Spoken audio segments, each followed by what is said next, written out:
Hello students, welcome to Grade Plus. Today we are going to discuss a very first chapter of CBSE board of class 12th, that is electric charges and field. आज हम लोग class 12th की physics का CBSE curriculum के according या ICSE या UP board में भी यही है सिलेबस, जिसमें हम पढ़ेंगे इलेक्ट्रिक चार्जेस एंड फील्ड का चैप्टर। और बिगिनिंग में हम शुरुआत करेंगे कूलाम्स लॉ।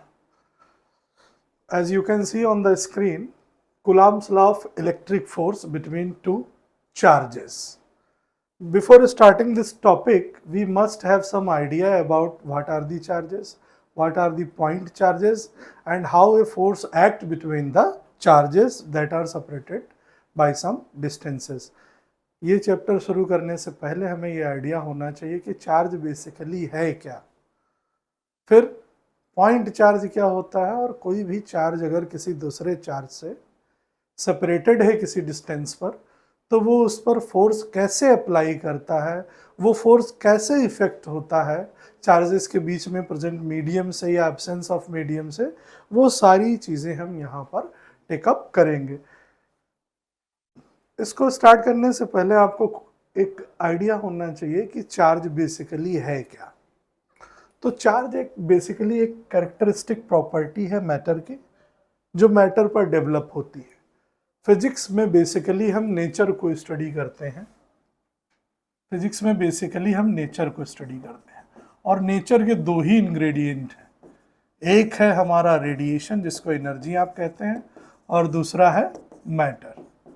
जो प्रॉपर्टीज नेचर ने रेडिएशन को दी है, वैसी ही सिमिलर प्रॉपर्टीज मैटर को भी दी है। तो चार्ज के एग्जिस्टेंस के लिए मैटर का होना बहुत ज़रूरी है। ओके, तो charge is a characteristic property developed on the matter due to which it can apply or experience a force of attraction or repulsion due to some other matter or same type of matter. Charge एक property है जो किसी matter पर develop होती है। Develop होने के बाद वो अपने ही जैसे किसी दूसरे मैटर को रिपेल करेगी, या अपने जैसा मैटर नहीं है तो उसको अट्रैक्ट करेगी। यानी ये चार्ज का जो प्रॉपर्टी है, ये मैटर के लिए एक एट्रीब्यूट है, इनहेरेंट प्रॉपर्टी है। इनहेरेंट का मतलब होता है बाय बर्थ, जन्मजात। जैसे ही वो चीज़ एग्जिस्टेंस में आएगी, वो प्रॉपर्टी भी एग्जिस्टेंस में आएगी। तो कूलाम्ब साहब ने क्या किया, चार्जेस के बारे में सोचा। जब बेंजामिन फ्रैंकलिन ने डिस्कवरी कर ली, चार्ज की टाइप बता दिए प्लस माइनस, तो उन्होंने सोचने के लिए उन्होंने बेस जो रखा, वो रखा न्यूटन्स लॉ ऑफ ग्रेविटेशन को। क्यों रखा वो भी डिस्कस करेंगे। अगर हमारे पास दो, ध्यान दीजिएगा यहाँ पर, अगर हमारे पास if we have two masses that are separated by some distance, अगर हमारे पास दो मास हैं, वो कुछ डिस्टेंस से सेपरेटेड है, सपोज r, तो न्यूटन्स लॉ ऑफ ग्रेविटेशन कहता है the force between the two masses is directly proportional to the their product and inversely proportional to the square of the distance between the masses. इसी को base बनाकर coulomb साहब ने कहा, चूंकि charge मास की ही, मैटर की ही प्रॉपर्टी है, तो एग्जैक्टली इसको भी ऐसा ही करना चाहिए।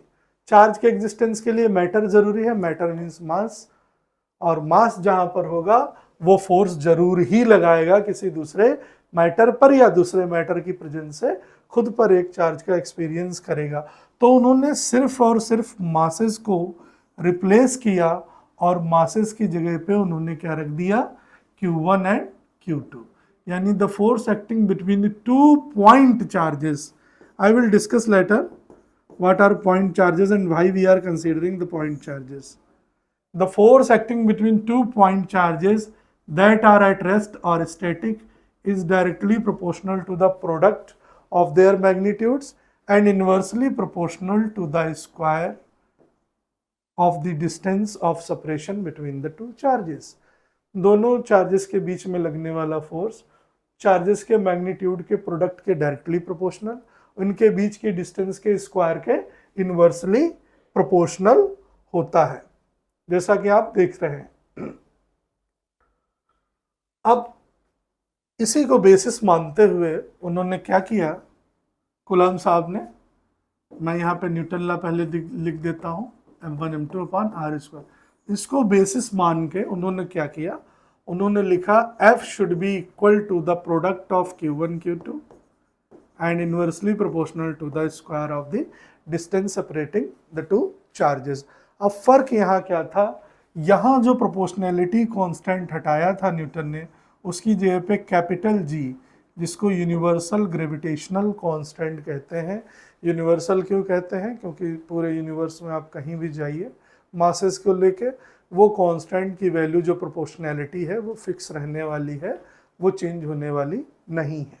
पर यहाँ ऐसा नहीं था, तो यहाँ पर उन्होंने कांस्टेंट लगा लिया, सपोज करते हैं K लगा दिया। ये इलेक्ट्रोस्टैटिक फोर्स कांस्टेंट भी बोल सकते हैं, कूलम्ब्स कांस्टेंट भी बोल सकते हैं, और इसको कैसे उन्होंने कैलकुलेट किया ये हम डिस्कस करने वाले हैं। कैसे इसको हम कैलकुलेट कर सकते हैं ये डिस्कस करने वाले हैं, ठीक है। अब हमने ये कहा कि G की वैल्यू तो चेंज नहीं होती है, पर जब फोर्स कैलकुलेट किया गया between the two charges, suppose हमारे पास ये दो चार्जेस हैं, this one and this one, and that are located in air और वैक्यूम, या तो हवा है या हवा नहीं है, तो इनके बीच जो फोर्स का कैलकुलेशन था वो कुछ और था। पर जब मीडियम चेंज हो गया, एयर की जगह पे मान लेते हैं हमने यहाँ पे एक पीस ऑफ पेपर लगा दिया, तो ये देखा गया कि फोर्स जो था बिटवीन टू चार्जेस वो कुछ अमाउंट कम हो जाता है। थोड़ा सा और मीडियम चेंज किया गया, कुछ और चीज़ें आई, तो फिर से वो फोर्स चेंज हो गया।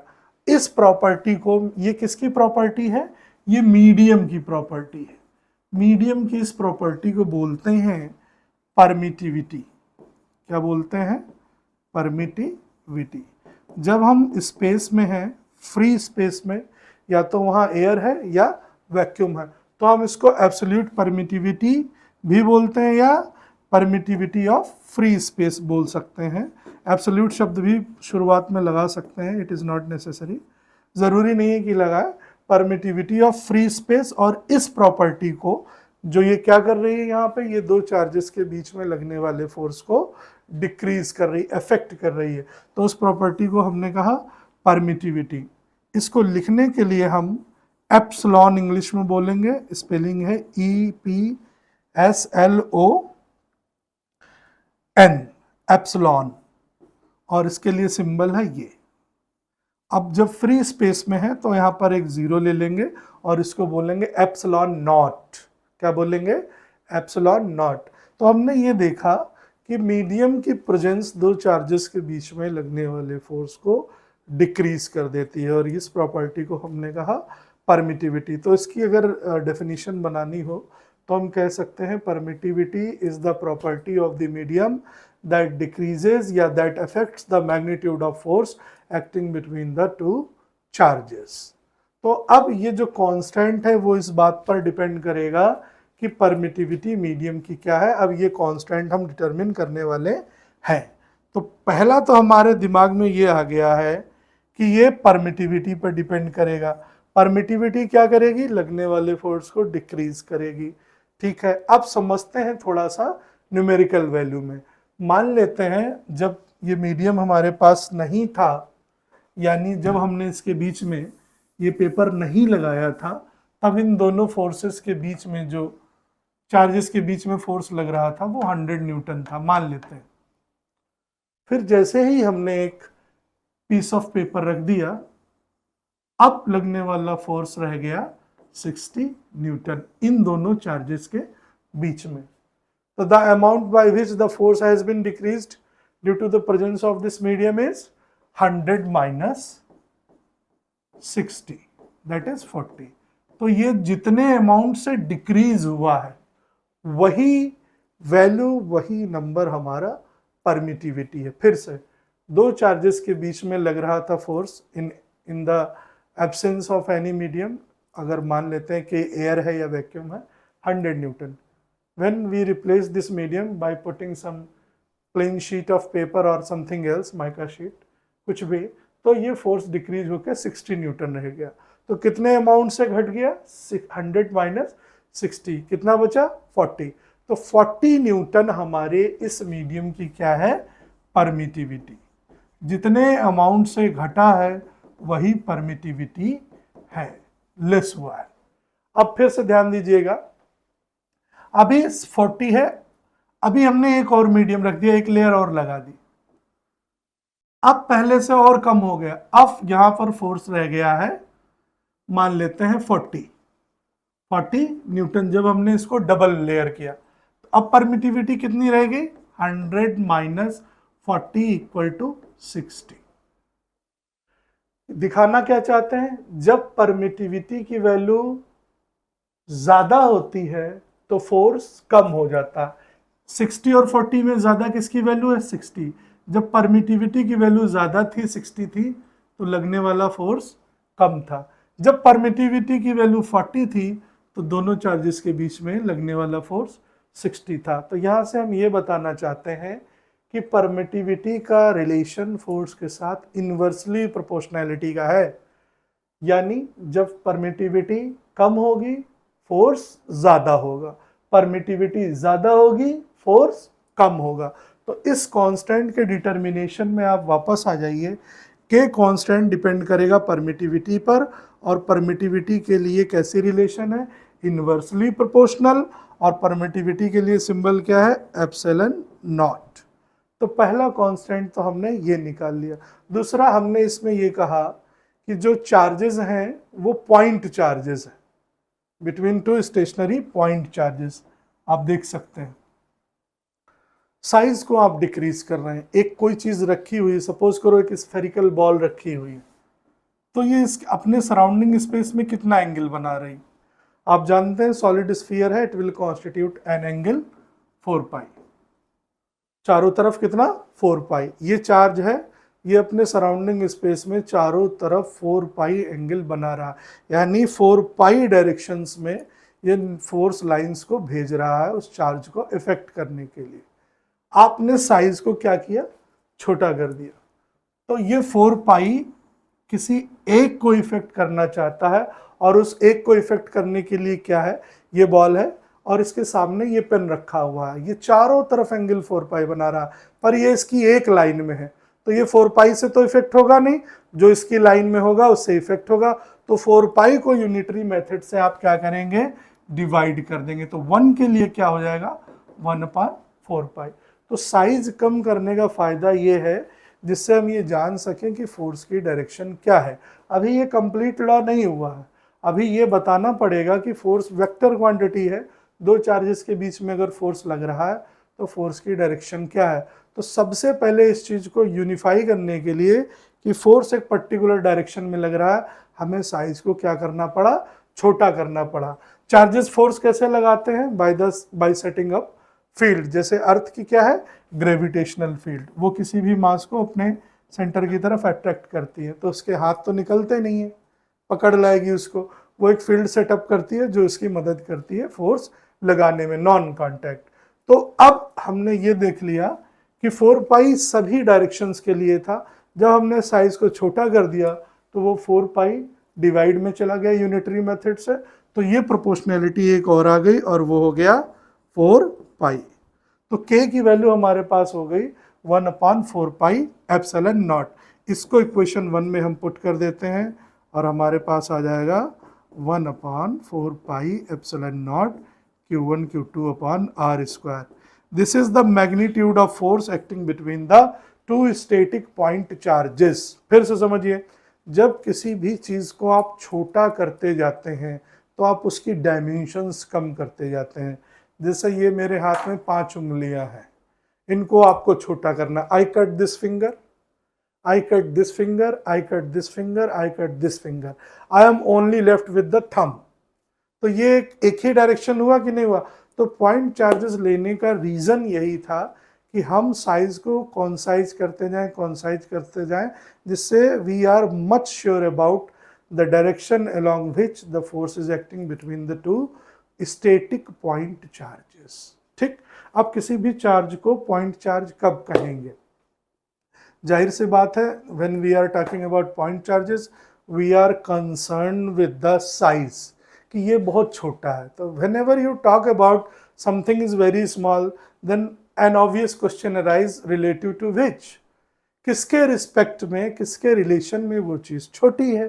तो यहाँ आप चार्जेस का डायमेंशन जो है, ये चूंकि ग्राफिकल थोड़ा पिक्चोरियल रिप्रेजेंटेशन है तो हमने साइजेस थोड़े से बड़े लिए हैं, पर पॉइंट चार्जेस कहने का मतलब ही क्या है कि जो डिस्टेंस है सेपरेशन की, उसकी वैल्यू, उसका मैग्नीट्यूड चार्जेस के खुद के साइज के कंपैरिजन में बहुत बहुत ज़्यादा है।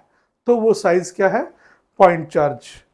जो चार्ज का साइज हो जाएगा वो हो जाएगा पॉइंट चार्ज। कैसे समझें, हम अर्थ पर रहते हैं, अर्थ का रेडियस है 6400 किलोमीटर। सपोज करो अर्थ हमको देख रही है, इतनी भारी, इतनी लंबी चौड़ी अर्थ, 6400 किलोमीटर रेडियस वाली, डायमीटर नहीं, डायमीटर तो इसका डबल हो जाएगा, वो हमको देख रही है। तो what we will look like, we will look like points. तो in comparison to the size of the earth, our dimensions are so small so that earth can regard as point.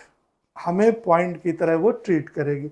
हम अर्थ पर रह रहे हैं, हम ग्राउंड पर जाती हुई एक चींटी को देखते हैं, तो चींटी को हम क्या रिगार्ड करेंगे, एज ए पॉइंट। तो जब कंपैरिजन का स्केल इस तरीके का हो कि एक बॉडी का साइज दूसरे बॉडी के कंपैरिजन में बहुत बहुत बहुत स्मॉल होता है, तो that can be treated as a point. यहाँ पर वही किया गया। छोटा करने का रीजन ये था कि चार्ज अगर इतना मान लेते हैं, ये चार्ज सन है, sun is sending light rays in all possible directions. When you are cutting its size, suppose करते हैं ये 1 लाख लाइंस भेज रहा है रेडिएशन की, रेज की। अब आप इसको साइज को छोटा करते जा रहे हैं, छोटा करते जा रहे हैं, इतना छोटा कर दिया तो ये जो रेज हैं ये भी तो कट जाएंगी, और 1 लाख की जगह पे मान लेते हैं कितनी रह गई हैं, 1000। ऐसा तभी संभव है जब आप साइज को कौन साइज करेंगे, छोटा करेंगे, और छोटा कर देंगे। और अब इस लॉ को हम पूरा कंप्लीट कर देते हैं। ये लॉ क्या कहता है, ये लॉ ये कहता है कि when there are 2 point charges that are static and separated by some distance, then the electrostatic force acting between 2 point charges is directly proportional to the product of the charges and inversely proportional to the square of the distance separating the charges.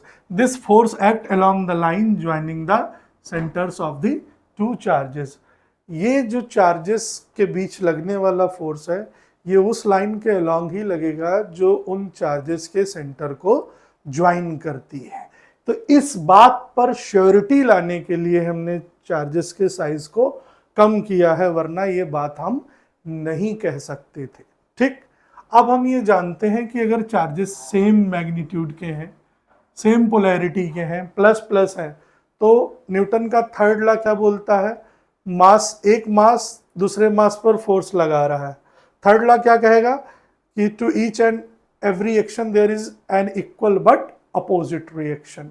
तो अगर हम इस force को quantify करें in the form of vector, force कैसी quantity है, vector quantity है। तो अगर आपसे कोई पूछता है कि ये जो फोर्स लग रहा है पॉइंट चार्जेस के बीच में, आप इसको डायरेक्शन में कैसे चेंज करेंगे, आपने तो मैग्नीट्यूड में लिखा है। तो इसके लिए ये है कि 11th में आपने वेक्टर का पूरा चैप्टर पढ़ा होगा। किसी भी स्केलर क्वांटिटी को वेक्टर में बदलने के लिए हमें क्या करना चाहिए, आप लोग सोचिए, तब तक मैं इसको रब करता हूं। किसी भी स्केलर को वेक्टर में कैसे बदल सकते हैं, आपको आइडिया है कोई? सोचिए, याद करिए 11th वेक्टर चैप्टर। देखिए बहुत सिंपल सा रूल है कि if you want to change any scalar into vector, ये देख सकते हैं आप। ये एक चीज़ और बता दें, फिर हम स्केलर और वेक्टर पर आएंगे। ये देख लीजिएगा, ये जो लॉ मैंने डिस्कस किया है, थोड़ा सा कलर चेंज कर देते हैं जिससे अच्छा लगे। ये जो मैंने लॉ डिस्कस किया है, that is written over here, this is electrostatic force constant k, electrostatic force constant. इसकी वैल्यू अभी बाद में डिटरमिन करेंगे हम, ये आती है ठीक है, इसकी यूनिट और डायमेंशन पे बाद में बात करेंगे, पहले हम वेक्टर फॉर्म पे बात कर लेते हैं। तो ये सारी चीज़ें मैंने बताई हैं आपको, और अभी मैं डिस्कस करने वाला हूँ वेक्टर फॉर्म। दूसरा, इसमें एक एक्स्ट्रा चीज़ें कुछ लिखी हुई हैं कि चार्ज क्या है, चार्ज की यूनिट क्या है, कूलाम, और सीजीएस सिस्टम में इलेक्ट्रोस्टैटिक यूनिट ऑफ चार्ज है, ठीक है, स्टैट कूलाम है, ये सारी चीज़ें हैं। अब ये है Coulomb's law in vector form, अब ये हम डिस्कस करने वाले हैं। तो पहला क्वेश्चन यही अराइज होता है कि भाई we should discuss Coulomb's law in vector form to get the surety about the charges which are applying a force on each other, in which direction that force is acting, we have to consider vector form of Coulomb's law। चलिए, अब इसको शुरू करने से पहले उस चीज़ के बारे में भी हम डिस्कस कर लेते हैं। जो हमारा कांस्टेंट आया था इलेक्ट्रोस्टैटिक, वो हमारा था 1/4 पाई एप्सिलॉन नॉट। इसको जब आप कैलकुलेट करेंगे तो ये जो चीज़ है ये है परमिटिविटी, आपको हम बता चुके हैं। और परमिटिविटी बेसिकली क्या है, मीडियम की प्रॉपर्टी है जो दो चार्जेस के बीच में लगने वाले फोर्स को डिक्रीज करती है। क्या करती है? डिक्रीज करती है। ये परमिटिविटी है, और एयर के लिए इसकी जो वैल्यू कैलकुलेट की गई है वो है 8.85 इंटू 10⁻⁻12। अब यूनिट कैसे लिखें इसकी, तो यहां आ जाइए वापस, हम के ही लिख रहे हैं और हमने ये डिराइव किया था अभी। देखिए इधर के की यूनिट आपको लिखनी है, इसकी यूनिट न्यूटन, इसकी यूनिट मीटर स्क्वायर, और कूलाम इंटू कूलाम, तो कितना हो गया? Coulomb square. तो हमारे पास इसकी यूनिट क्या हो गई? के की यूनिट अगर आप लिखना चाहेंगे तो न्यूटन मीटर स्क्वायर पर कूलाम स्क्वायर, यानी जो के की वैल्यू है ये आप लिखेंगे न्यूटन मीटर स्क्वायर पर कूलाम स्क्वायर। पर आपको वैल्यू किसकी चाहिए? एप्सिलॉन नॉट की। तो ये इधर आएगा, ये इधर आएगा, तो ये चीज पलट जाएगी। फिर से आपको इसको इधर ले जाना है और इसको अपॉन में लाना है, तो जो चीजें न्यूमरेटर की हैं वो डिनोमिनेटर में चली जाएंगी। तो अब यूनिट क्या हो जाएगी? कूलाम स्क्वायर पर न्यूटन मीटर स्क्वायर। आप खुद से रख के देखिएगा तो आप इसको कैलकुलेट कर सकते हैं।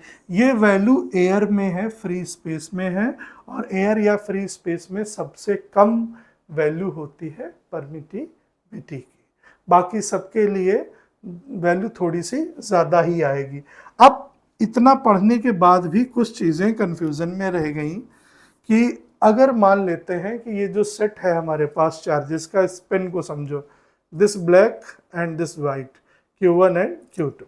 अब ये जो चार्जेस हमारे पास हैं स्पेस में, वैक्यूम में, अगर हम इनको उठा के किसी और मीडियम में रख देते हैं तो क्या फ़र्क पड़ने वाला है, हम कैसे कंपेयर करें?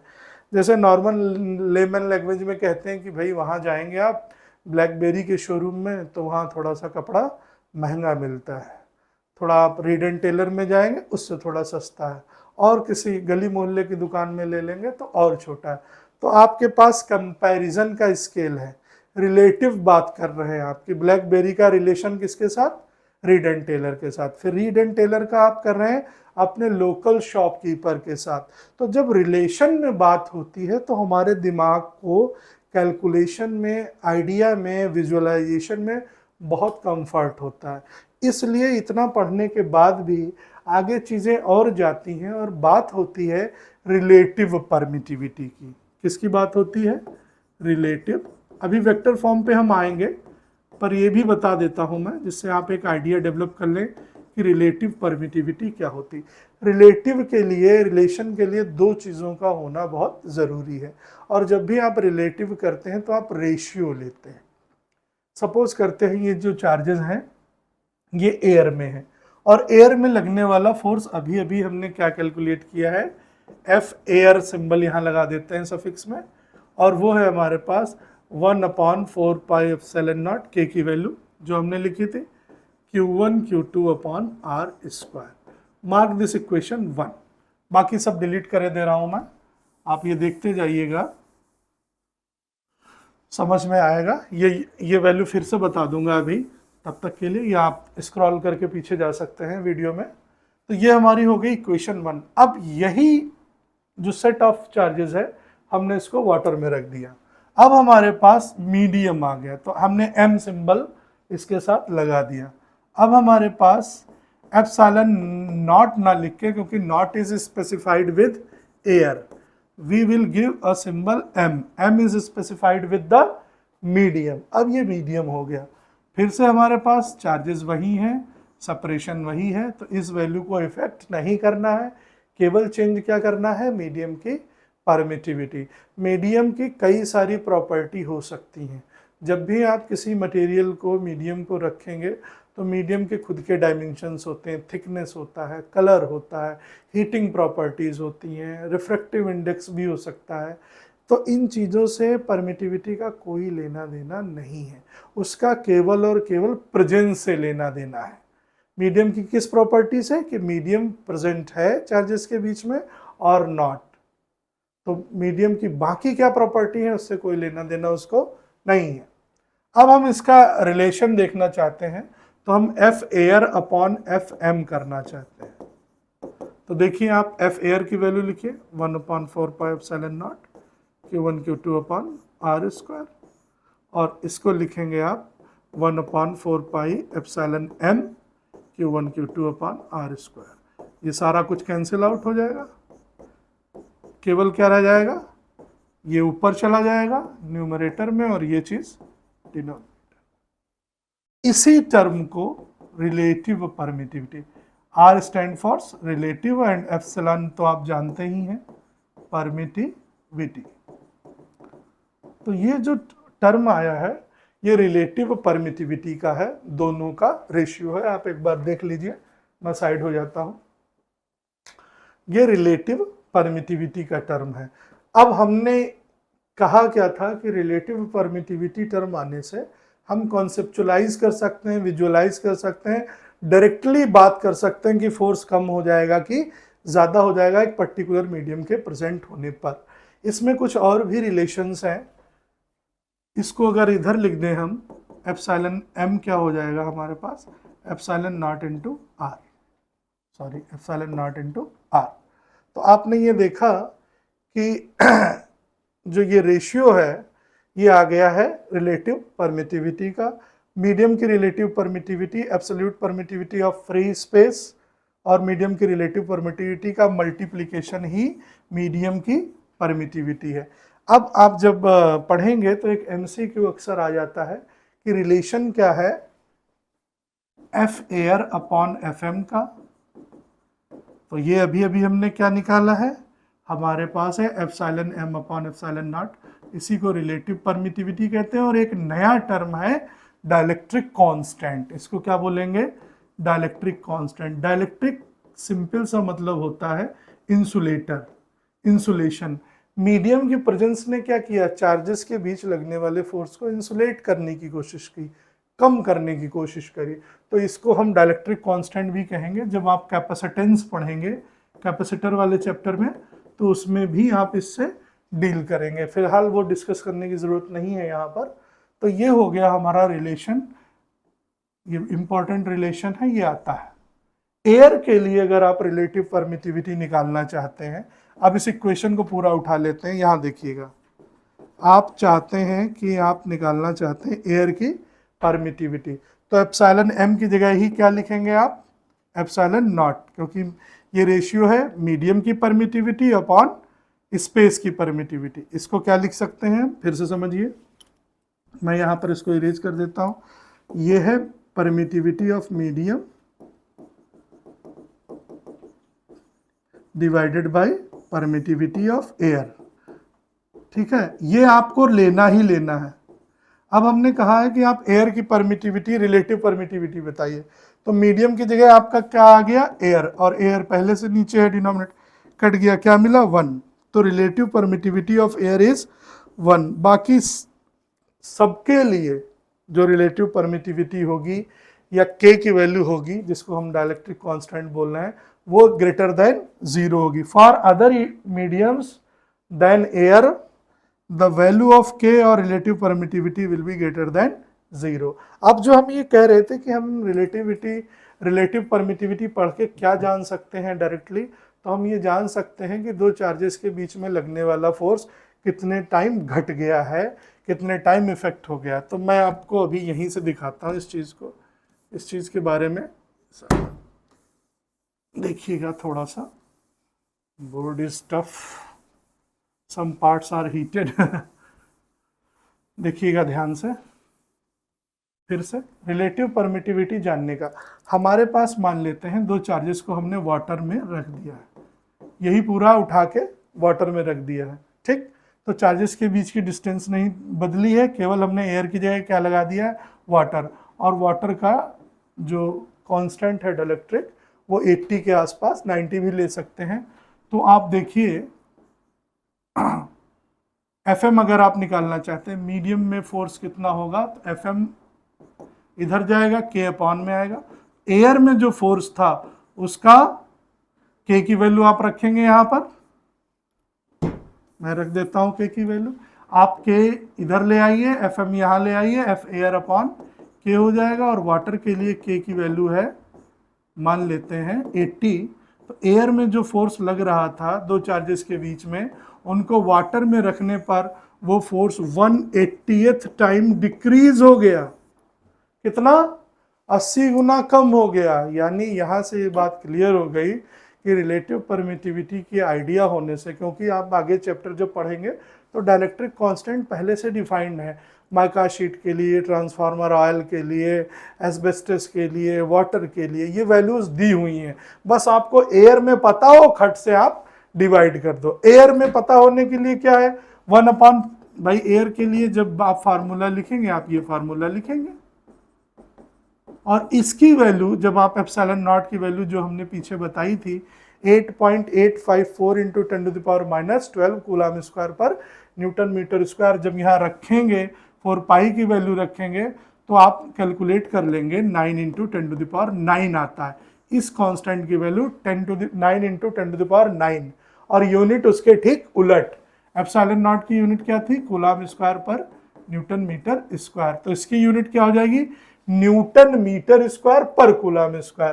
तो न्यूटन जो भी ये इलेक्ट्रोस्टैटिक कूलम लॉ है चार्जेस का, इसको एक फॉर्म ये भी है कि आप के की वैल्यू मेमोराइज कर लीजिए, जिससे कैलकुलेशन पार्ट बड़ा इजी हो जाता है।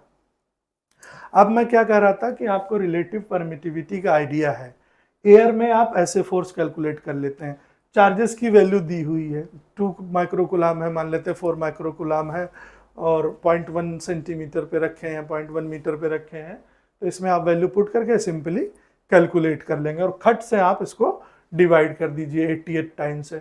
तो रिलेटिव परमिटिविटी का आइडिया होने से हम फोर्स कितना अमाउंट डिक्रीज हो रहा है तुरंत हमें पता चल जाएगा, बिना किसी और एक्स्ट्रा रेमेडी के। दूसरा, जब आप कॉम्पिटिटिव एग्जाम की तैयारी करते हैं तो उसमें एप्सिलॉन नॉट की डायमेंशंस पूछता है, चूंकि ये 12th का पार्ट तो है नहीं, बट आप जैसे स्टूडेंट ही अपीयर होंगे जेई मेंस में, नीट में, तो आपसे अगर कोई कहता है कि एप्सिलॉन नॉट की डायमेंशन बताइए तो आप कैसे निकालेंगे। सबसे पहले आपको आइडिया ये होना चाहिए कि अगर आपको यूनिट पता है तो आप डायमेंशन भी पता कर सकते हैं। कैसे? अभी अभी हमने एप्सिलॉन नॉट की यूनिट क्या बताई थी, कूलम स्क्वायर पर न्यूटन मीटर स्क्वायर। और कूलम किसकी यूनिट है, चार्ज की, और rate of flow of charge is called current. तो कूलम चार्ज के लिए हम करंट के लिए ए लेंगे, टाइम के लिए टी लेंगे, तो ये 80 हो जाएगा। तो चार्ज की डायमेंशन होती है ए इंटू टी, ये इतना पता होना चाहिए। और फोर्स की डायमेंशन, न्यूटन फार्मूला किसका है, फोर्स का, और ये सेपरेशन है तो लेंथ लेंगे, और लेंथ का क्या करना है हमें, स्क्वायर। और कूलम का आपको अभी अभी आइडिया हमने दे दिया है। फोर्स की डायमेंशन मास इनटू एक्सीलरेशन, मास के लिए m यूज करते हैं, एक्सीलरेशन L⁻²। तो यहाँ अगर आप डायमेंशन रखते हैं, डायमेंशन के लिए स्क्वायर ब्रैकेट यूज करेंगे, कूलम स्क्वायर यानी a² t² अपॉन न्यूटन के लिए फोर्स mL⁻², और मीटर स्क्वायर मतलब लेंथ स्क्वायर। तो आप इसको मल्टीप्लाई करके रीअरेंज करके यहाँ से वैल्यू निकाल सकते हैं। m ऊपर जाएगा माइनस हो जाएगा, l पावर 3 हो जाएंगी ऊपर हो जाएगा और t की पावर 4 हो जाएगी। तो आप यहाँ से ये डायमेंशन रीअरेंज करके निकाल सकते हैं। कहीं कहीं रेयरली ही पूछा जाता है पर पूछ दिया जाता है, ये बहुत ज़रूरी है पढ़ना। तो आज हम लोगों ने ये सीखा कि पॉइंट चार्जेस क्या होते हैं। Let's have a quick review. If the dimensions of the charges is very small as compare to the distance separating the charges, then they can be treated as point charges. तो उनको हम point charges मान सकते हैं। दूसरा हमने क्या सीखा कि जो चार्जेस हैं उनके साइज को पॉइंट करने की ज़रूरत क्या पड़ी, क्योंकि हम ये जानना चाहते थे कि फोर्स किस डायरेक्शन में लग रहा है और तरीका एक ही था कि हम साइज को छोटा करते चले जाएं जिससे हमें एक डायरेक्शन मिल जाए। तो अगर हमने ये मैग्नीट्यूड कूलम्ब्स लॉ से निकाल लिया है तो डायरेक्शन भी हम निकाल सकते हैं bye expressing Coulomb's law in vector form. वो अगले टर्न पे अगले क्लास में जब भी मैं आपसे मिलूंगा करूंगा। दूसरा एक इम्पॉर्टेंट रिलेशन बोर्ड पे लिखी हुई है कि अगर दो चार्जेस का प्रोडक्ट ग्रेटर देन 0 है, ये भी एमसीक्यू का सवाल है, तो वो हमेशा रिपल्सिव फॉर्म फोर्स लगाते हैं। अगर यही चीज़ लेस देन 0 होती तो वो अट्रैक्टिव होते। ये भी 1 मार्क का एक एमसीक्यू है, क्योंकि सीबीएसई पैटर्न में 12 क्वेश्चंस जो हैं एमसीक्यू के हैं सीबीएसई पैटर्न में आज की डेट में, जो नया 2023 और 24 का सिलेबस है। तो ये सारी चीज़ें हमने पढ़ी, डायमेंशन पढ़ा। अब वेक्टर पढ़ने के लिए, वेक्टर फॉर्म के रिप्रेजेंटेशन के लिए आपको वेक्टर का आइडिया होना चाहिए, यूनिट वेक्टर का आइडिया होना चाहिए और पोजीशन वेक्टर का आइडिया होना चाहिए, अगर चीज़ों को आप बेहतर तरीके से समझना चाहते हैं।